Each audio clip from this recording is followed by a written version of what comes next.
Kim Jong-un and Donald Trump at the Capella Hotel in Singapore. By Kevin Lim, The Straits Times, Getty Images. Amid speculation that the momentum of his flimsily constructed détente with Kim Jong-un is grinding to an embarrassing halt, Donald Trump posted a late-night tweet praising the North Korean dictator for sending home 55 flag-swathed caskets ostensibly holding the remains of U.S. service members lost during the Korean War. Thank you to Chairman Kim Jong-un for keeping your word. I'm not at all surprised that you took this kind action, the president added, encouragingly. Vice President Mike Pence personally flew out to Joint Base Pearl Harbor-Hickam in Honolulu to greet the cases as they were unloaded from two hulking C-17 military aircraft. Unfortunately, the celebrations may be premature, given the complexity of transferring and identifying the remains.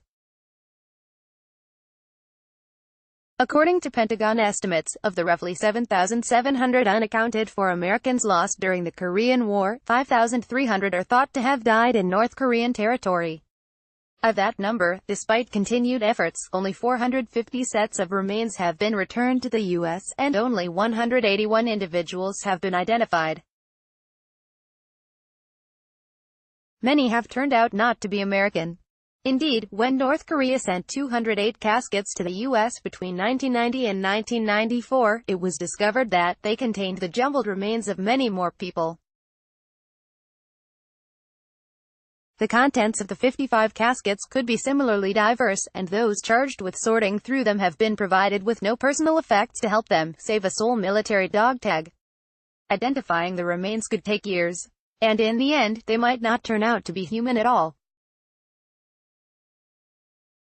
In 2011, when North Korea sent the remains of Flight Lieutenant Desmond Hinton back to the UK, subsequent DNA tests revealed the casket contained animal bones, a result that reportedly remained secret for fear of damaging relations with Pyongyang, until it was disclosed in the memoirs of North Korean diplomat who defected to South Korea.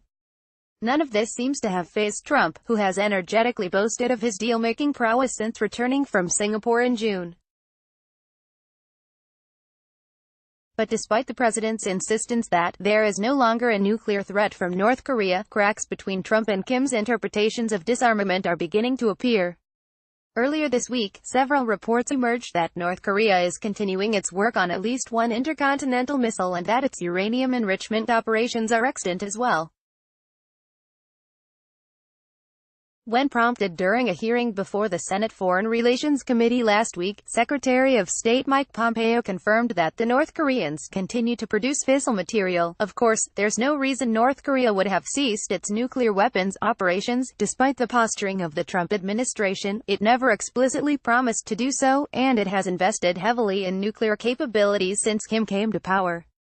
What this illustrates is that the Trump administration either doesn't understand, or isn't being honest about, what North Korea wants, non-proliferation expert Jeffrey Lewis recently told my colleague Abigail Tracy.